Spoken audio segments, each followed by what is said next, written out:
Yeah, you've been a busy man, I'm sure. I'm sure you have as well. As soon as Israel decided to strike the airport that Turkey was meant to send military assets to, maybe already sent military assets to, suddenly, first thing I thought of is Colonel Macgregor must be watching this and smirking right now. I never smirk. I'm sure you were laughing out loud then. um, but yeah, that's pretty extraordinary event yesterday. There's a lot of talk about these two countries clashing, and Tom Barak, when he was talking to Israeli media, he told I-24 News. So just for the audience that doesn't know, so yesterday we got news that Israel struck an airport in Syria. That first time they strike Syria in I think about a year, and that Right. airport was about to be used by the Turkish military. And I think they had personnel there to deliver military assets. Some reports that there were Turkish military assets already there. We got a report that the Israelis did meet and speak to Turkey beforehand, and they spoke to Syria beforehand and warned them about Turkish expansion into Syria, and they struck it. We got report. We got. I saw satellite images of the craters on the runways. I don't think there's any Turkish casualties or any Turkish military assets actually destroyed, but we don't know. That's based on the satellite images I've seen. Maybe you've got more information. I'll go. I'll read Tom Barak's comments afterwards, but I'd love to get your thoughts on this development. Well, as far as I know, there were no Turkish casualties.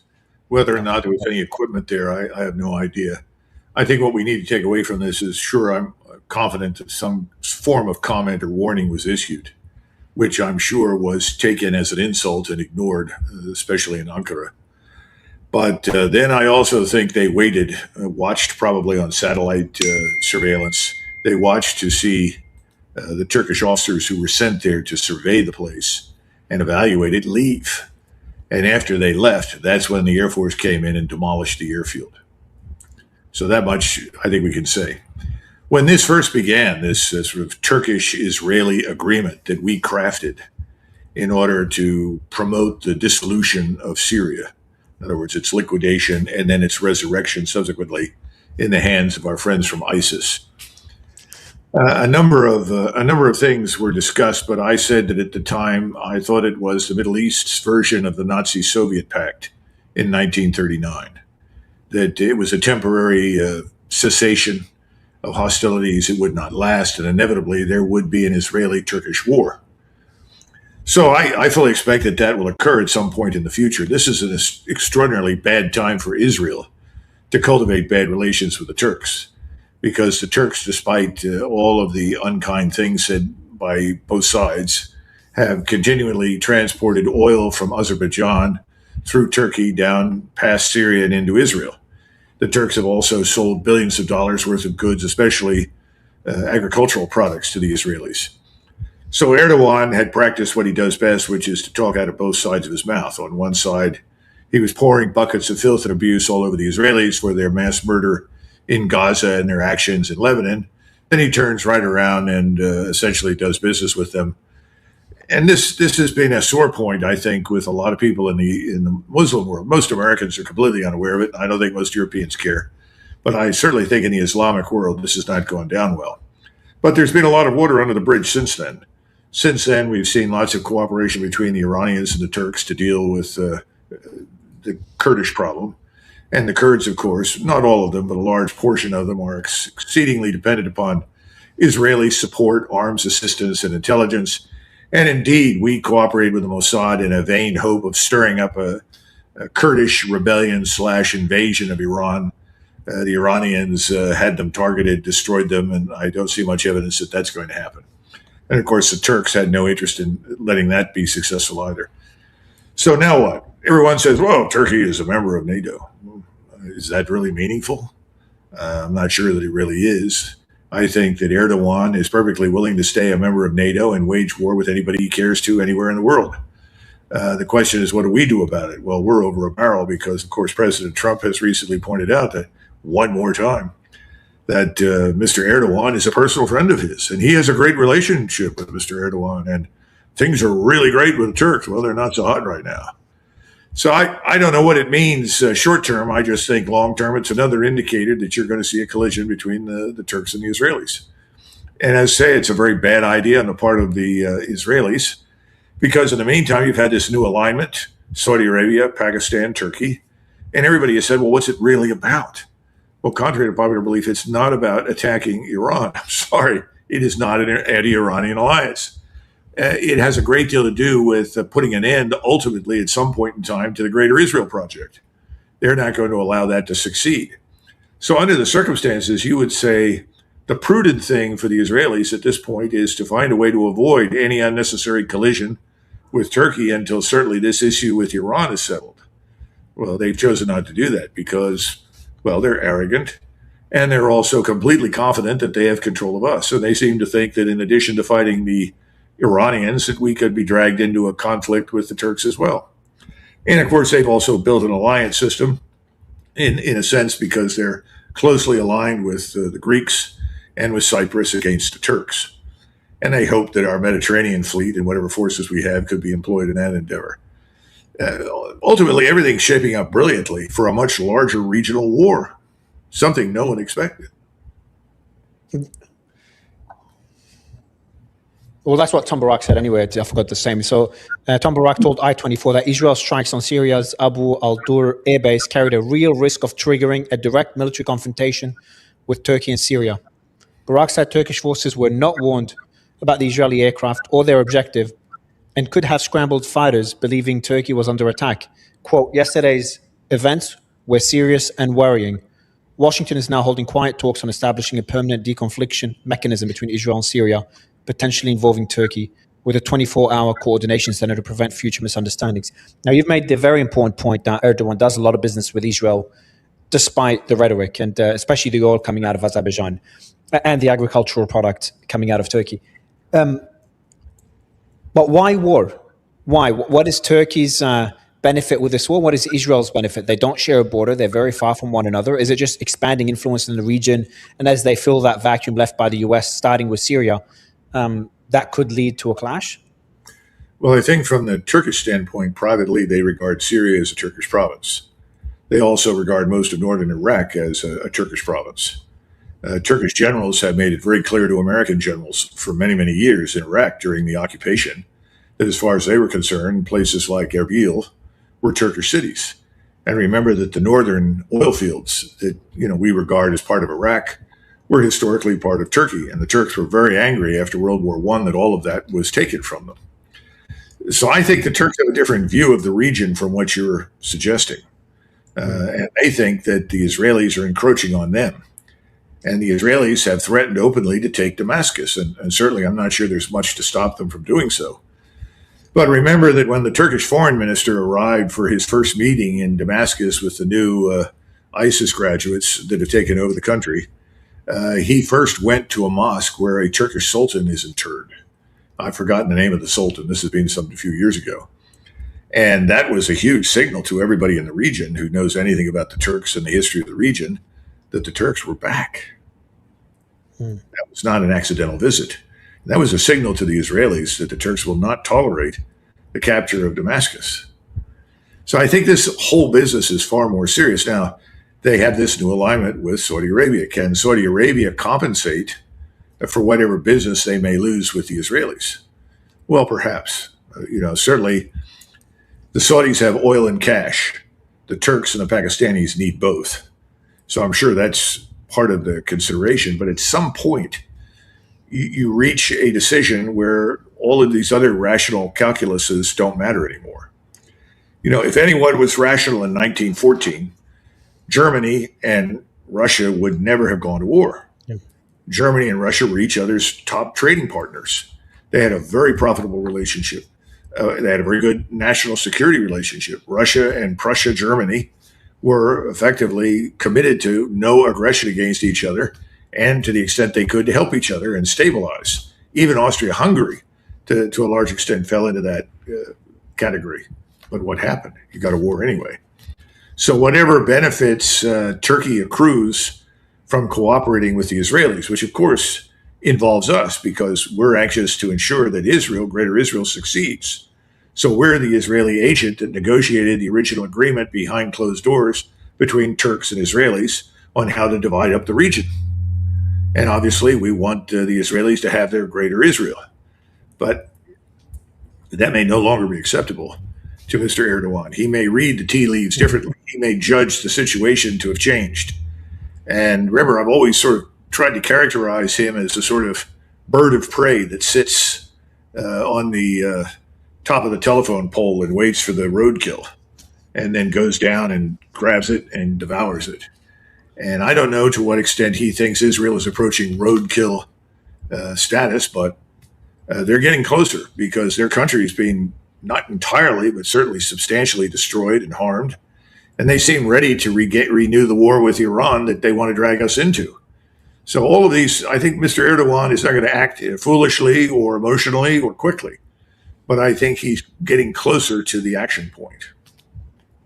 How significant would it be if they do get these F-35s? We talked about them before. They're still trying to sell their S-400 air defense systems to get the F-35s they've been waiting for years from the US that Israel's trying to sabotage. And the next question I want to ask you about the nukes that the US has in Turkey, but that's a separate question. But maybe we can add them both together because there is nukes that are inside Turkey. I don't think Turkey's. I was speaking to a guest who did mention something along the lines of these nukes could be. They're not. They don't need launch codes or anything. They're just a bomb, so they could be dropped from an aircraft. So the fighter jets, Turkish fighter jets, could actually potentially drop these nukes. I'm not sure if you have more context on this. Well, I know that I wrote a memorandum that was designed for President Trump that I sent over to the White House while I was in the Pentagon, urging him to withdraw all the nuclear weapons from Turkey. And at the time, I argued that this was a prudent action. That we didn't need them anymore. They were originally placed there for potential use against the Russians. And I think most of them are gravity bombs. I think like the B-61, maybe one of them. Mm-hmm. I don't remember all the designations, but these are Air Force delivered nuclear bombs that don't need, they're not launched, let us say, as cruise missiles or tactical ballistic missiles. And I thought it was a good idea to get them out because at some point, you might have a decision made at very high levels to take control of them. Not for the purpose of using them, but potentially to prevent us or anybody else from getting to them. It's a possibility. I've thought that Turkey's position in NATO has been very fragile for a long time. And I had personally very positive experiences with Turkish officers. I worked with them. I thought they were very professional. I thought the Turkish military was very professional. It was very, very tough, very, very serious. So I see them as a powerful actor on the ground, certainly in the Middle East. But I just thought it was prudent for us to get those nukes out. Obviously, that never happened. Nothing changed. I think that's unfortunate. But I don't think it's the emergency. Because if the Turks actually need a nuclear weapon, they'll get it from Pakistan. And the Pakistanis have made that very, very clear. That was made clear to us back in 2011. The Turkish General Staff said, look, if we need a nuclear weapon, we don't need you. The Pakistanis have promised it to us. So that's why you're seeing this Pakistani-Turkish Saudi Arabian alliance. They're not just Sunni Muslims. There are other things involved in this. So I don't know. I think it's, this is the kind of thing that when you go to war without having prepared to do so, without having looked at all the consequences, both anticipated and unanticipated, you can provoke a regional meltdown. And I think that's what we're watching. Yeah. I laugh. I listen all the time to people say, well, when this is over, President Trump has this magic formula. He's changing the architecture of the Middle East. Well, he's definitely changed the architecture, but I don't see any magic formula. And I don't see any future role for us. So that's the problem right now. And I don't think that President Trump is prepared to accept that reality. And I don't think the people around him will let him do that. The Israelis certainly won't, because Israel's whole existence at this point is going to depend on our continual presence and support for them. And if we pull out lock, stock, and barrel, which I'm sure at some point we will do, probably sooner rather than later, they're going to be very unhappy. That's why you've heard these discussions about stationing U.S. forces on Israeli territory. What do you make of the current impasse between the U.S. and Iran and the warnings by Iran that they will escalate if the blockade continues? So instead of just waiting it out and letting the Americans choke off Iran, they know they've got the upper hand kinetically, so they might be the one to strike first. Well, I think they do have the initiative strategically. They control the high ground, so to say. They're in control of the strait. Somebody said to me, well, we still know that some number of barrels of oil are getting through every day. Maybe one ship gets through. And of course, I'm sure there's a certain amount of graft. If you pay the IRGC enough on the side, I'm sure they'll let you go through with something. but none of that makes up for the loss that we've taken through the closure of the strait.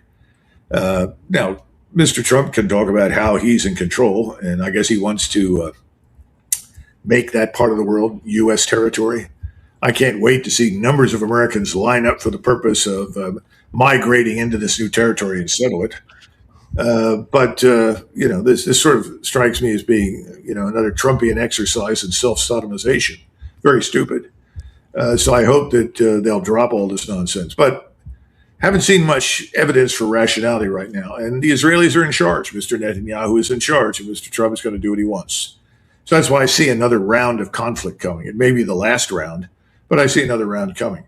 And I think that's why you're now hearing these discussions about the use of tactical nuclear weapons. Because I think we've sort of reached down to the bottom of the pit for tools and ways to do business. We figured out they don't work. And so somebody said, well, let's go into, door number 2 and see what we can pull out of that. And so there's a discussion about tactical nukes. Do you think they're genuinely discussing that as an option? I would like to be wild to me. It's just the reason why I'm struggling to believe they are. It just doesn't make sense for even the most irrational person. The cost is just outweighs the benefit in so many different ways, financially for the U.S., reputationally, militarily, and for Trump's legacy as well. The list politically for Trump, the list goes on and on. There's very little benefit, and it won't get any outcome. And it's very easy to know that the Iranians won't fold just because of one tactical nuke. Well, there was no rationality behind Great Britain's decision to enter the First World War. None. There was no driving issue that compelled them to fight. Economically, it made no sense to them. They were heavily dependent on Germany for a whole range of critical products and chemicals and optics and so forth.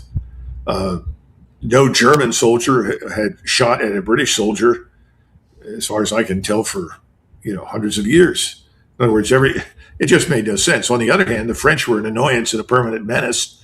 If they'd entered the war to speed the end of the war by threatening the French, then that would have made more sense from the standpoint of British strategic interests. So I don't think rationality has anything to do with it. I don't see any rationality in any of it. First of all, I was reminded the other day that in the official history of the British intervention in the Dardanelles in 1915, it ended by saying that the preparations for the evacuation of the 500,000 British and Allied troops that were in the Dardanelles was infinitely better and more detailed than the preparations for the initial intervention by only 50,000. In other words, 9 months after failure, they leave, but they failed the day they entered. They never had enough troops to do any of the things they wanted to. They grossly underestimated the Turks. That's what we've done. We grossly underestimated Iran. Secondly, we grossly overestimated ourselves. We're a short war force structure. We're designed to go in and fight for a couple of months, not to fight for a year or 2 years or anything else. The Iranians were prepared for the long haul. We weren't. So now what do? Well, that's when you turn to tactical nuclear weapons, at least at the outset, because you think that may be a tool that'll pry open the box and out comes, Iranians ready to surrender and do your will. I think it's absolute nonsense. I see no evidence that if you use a nuclear weapon or not, that these people are going to surrender to you. So that's a very dumb idea. But I think it's being considered. Look, Elbridge Colby, who is in the policy side of the Pentagon, has advocated for this. The Air Force and the Navy have always liked. Elbridge has advocated for nukes. For tactical nuclear weapons as something that we could use in future warfare. And so have many of the senior officers in the Navy and the Air Force over many years. I mean, this is why they exist. We started building these tactical nuclear weapons years ago, and it never made a great deal of sense because Colin Powell, who was the chairman of the Joint Chiefs back in the 1990s, was approached about this because we would run these exercises against the Soviets in Europe. That was usually the standard operation. And then at some point, the war game would end. It usually ended in Central Europe with us being overwhelmed by the vast numbers of Soviet forces. This is in the 80s and the early 90s. And then they said, what are you going to do now? And there was a discussion of, well, we turned to tactical nuclear weapons to rescue the situation. And Colin Powell says, what makes you think that will work?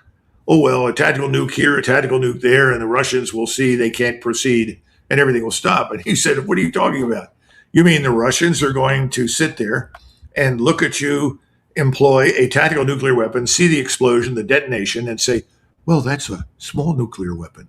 That's not a big problem. Don't worry about that. He said, that's ridiculous. Said they'll use whatever they've got against you. Now, we've got a different situation today. I heard somebody come on and talk about, well, we use a nuclear weapon against the Japanese. And people debate whether or not that was needed. That's irrelevant. We did. And they forget something. At that point, Japan was completely isolated. Japan had effectively lost the war. All we did was accelerate the end. Now, what do we have in Iran? Iran's not isolated. In fact, right now, both the Russians and the Chinese are rapidly replenishing stocks of repair parts, equipment, even warheads, I'm told, as well as missile bodies and engines. And they're providing food and medicine and other things. So Iran is not isolated. It has two of the most powerful states in the world as its allies. So what makes you think using a nuclear weapon is going to have any positive effect whatsoever for the United States? All it does is open Pandora's box, convinces everyone that we're completely crazy, that we cannot be trusted. Everybody knows that anyway, but now they'll absolutely conclude that. And the Russians and the Chinese will change many of their policies and approaches. We may well see tactical nuclear weapons used in the near term in Ukraine to finish up the Ukraine war quickly and then close up on the border with Poland. I mean, there are all sorts of things that can happen. We may see nuclear weapons transferred very quietly to the Iranians so that they could use them. Why would you ever do something that stupid?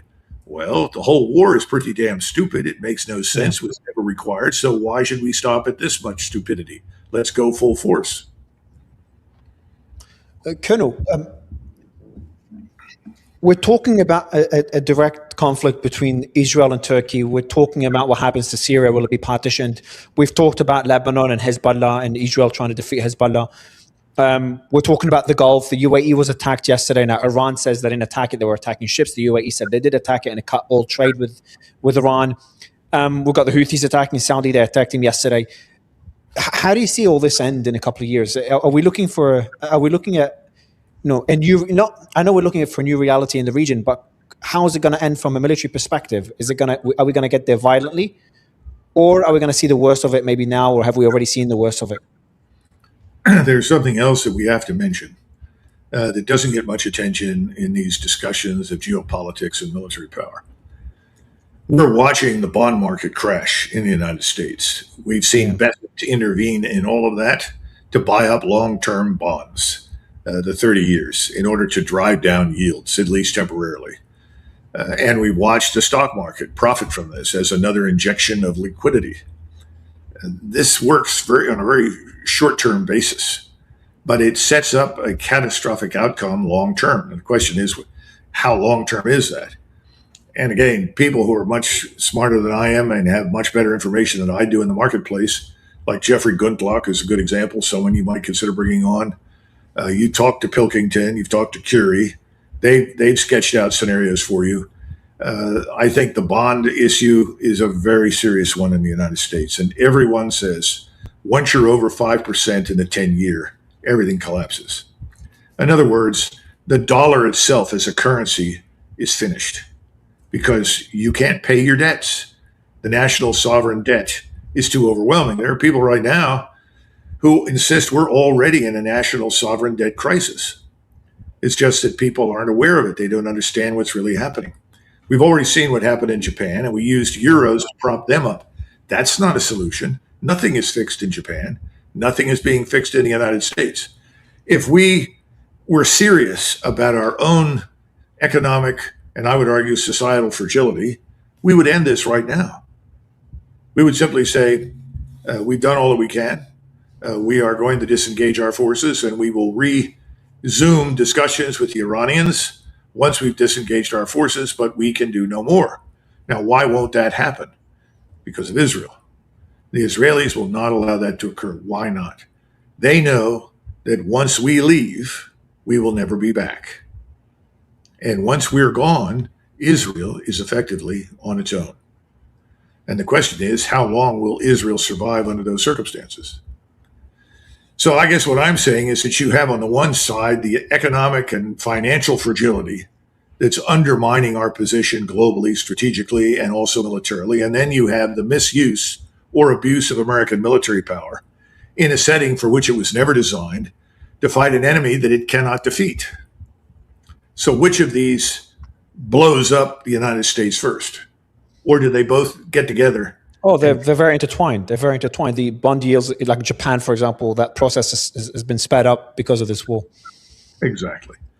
So I don't think it's a question of ending because we want to end it. It's going to end whether we like it or not. And I don't see how it ends in any particularly positive way, but the least damaging way would be for us to disengage. Now, if you're sitting in the UAE, you're sitting in Kuwait, you're sitting in Bahrain, sit wherever you like in the Persian Gulf, you better figure a couple of things out. First of all, the Iranians live next door. They're not going anywhere. The Americans don't live there. They're going home. The question is when? And the answer is probably soon, although we can't really tell that at the moment. But I think we can bet pretty heavily it's going to be soon. Why? Well, what are we there for? What are we trying to achieve? We can't protect anybody. We can't even protect the Israelis. We can't protect ourselves. Our fleet is sitting 200-300 miles offshore. What are we doing there? Are we maintaining the fiction that we are still the great power in the region and that nothing can happen without our permission? Okay, how much does that cost? How long can we keep up the facade until finally everybody ignores it? I think everybody's already ignoring it. I don't think you would have the Saudi, Turkish, Pakistani axis if they thought we were still a major player in the region. And I think that the Egyptians, although they initially rejected membership in this alignment, I think they'll come around to joining it because they're in a very exposed position. So I don't see anything particularly good happening, but the best thing that could happen would be for us to focus here at home and get out of the region. But again, the Israeli government, their agents in the United States called the Zionist, Jewish, Israel lobby, whatever you want to call them, they're not going to permit that. So there's like two scenarios here. We've got one scenario where the US can no longer afford to be in the region because of the debt crisis it's having, starts to pull out of the region. It's also inevitable because the Iranians have drawn a red line for bases in the Gulf. That would leave a pretty big power vacuum in the region that would lead to Saudi trying to deal with the Houthi problem militarily, Turkey and Israel fighting for Syria. There's a power struggle in Lebanon as well when it comes to Hezbollah, Iran wanting Hezbollah because Hezbollah is very important for them, for the Mediterranean, to control the energy flows if they go through the Mediterranean instead of the Strait of Hormuz. They'll be fighting there. You've got the Gulf and Iran. There might be power struggles on who controls the Strait of Hormuz. So we've got the whole region now lost with the US hegemon that initially was the main power that dictated what happened is no longer there. And all these voids will have to be filled. That leads to a lot of instability in the region. Option two, the US remains in the region, but it's a lot weaker than it was. It also hasn't been really very stable. If it remains in the region, it's there for a reason. As you said, Israel would want the US to do the bidding for them.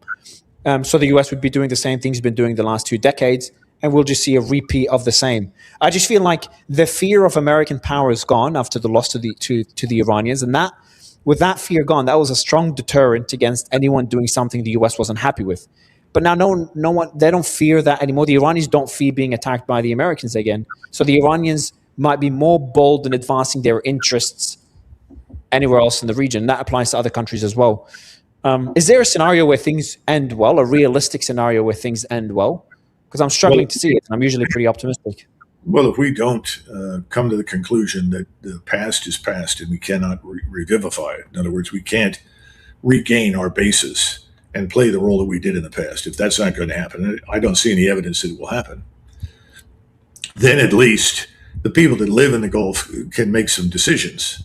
And right now, I think probably the ruling elites in the Gulf are trying to hope for some sort of resolution that leaves them some measure of insurance that we will continue not only to do business with them, but somehow or another help them.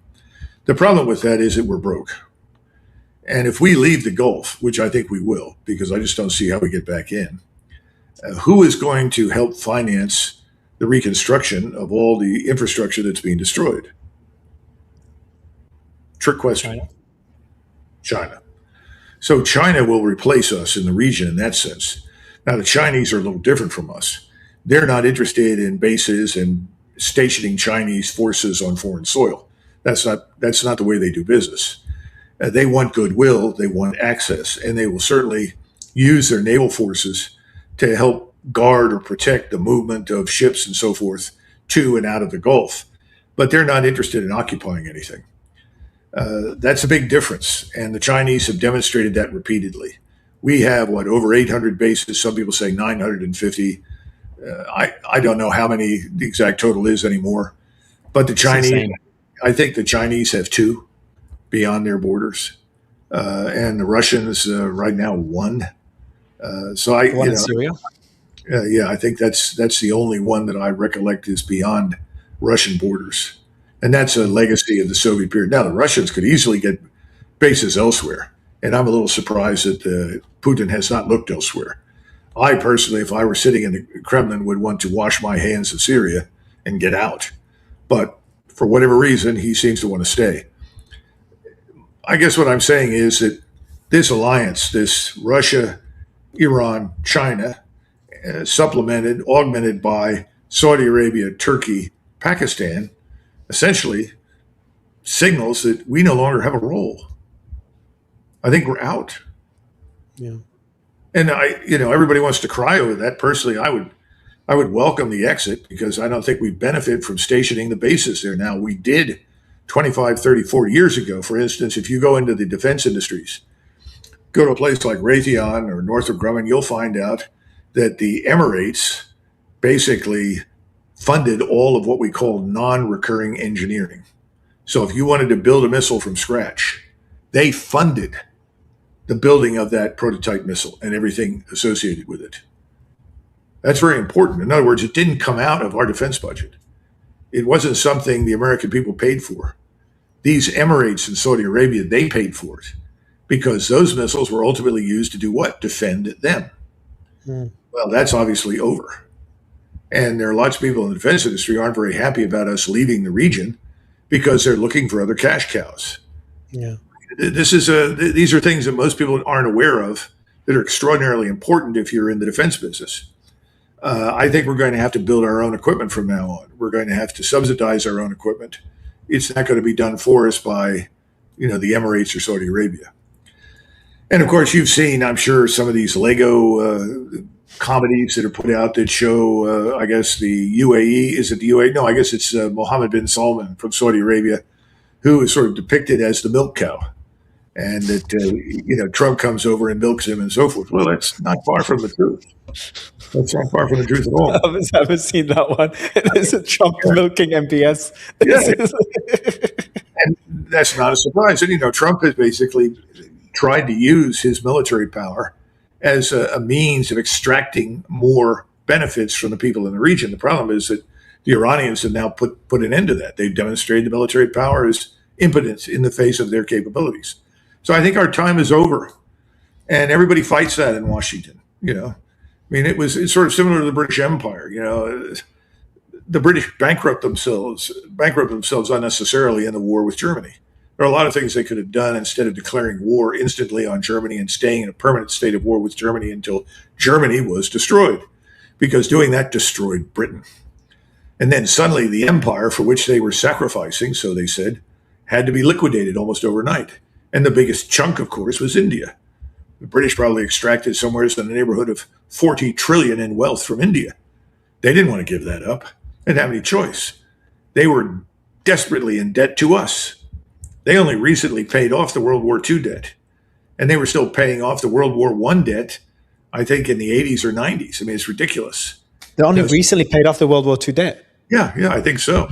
I mean, the British mortgaged everything to the destruction of Germany. And then they thought, when Keynes went to the Bretton Woods conference, he thought that we would be grateful to them since they had so willingly sacrificed themselves on the altar of victory for us.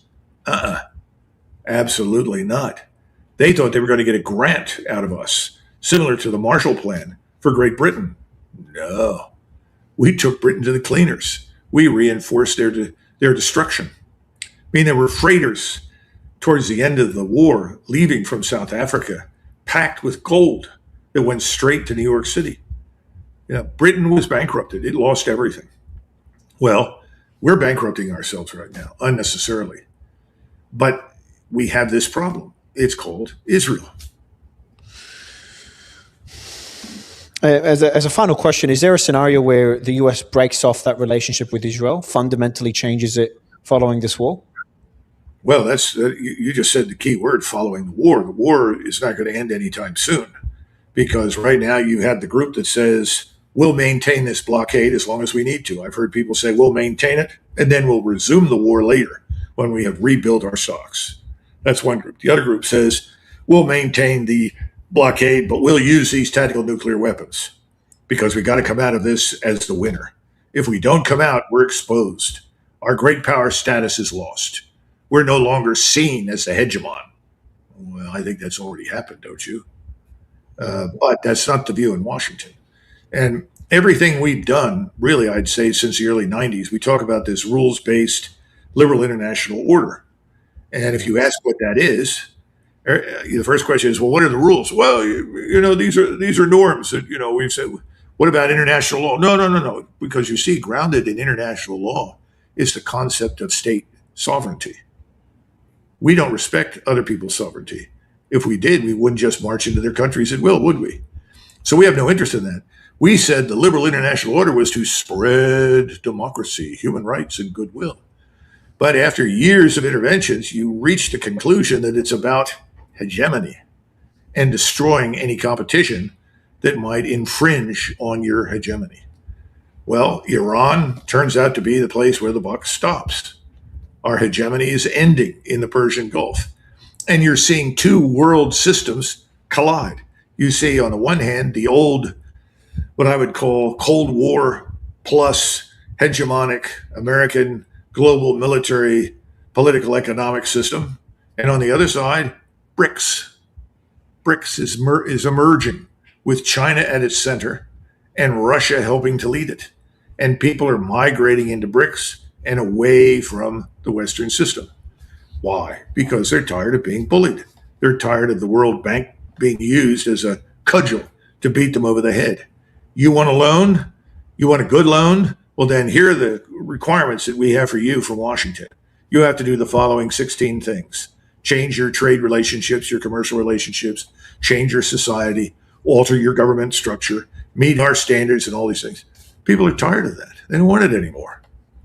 So everything is coming together of all places in the Persian Gulf. But I guess it makes sense when you look at the Mesopotamia as the cradle of civilization as far as we're concerned. So perhaps it's all ending where it all began. Sure. Colonel, always a pleasure. Thank you for your time. And who do you think will be struck between now and next week before we speak again? We should make bets every time we speak. Oh, no, I don't like to do that, I think it's just better to drink heavily and hope for the best. Okay, I'll do that. I'll drink heavily and hope for the best as well. Thanks, Colonel. Thanks a lot. Bye-bye. See you next time.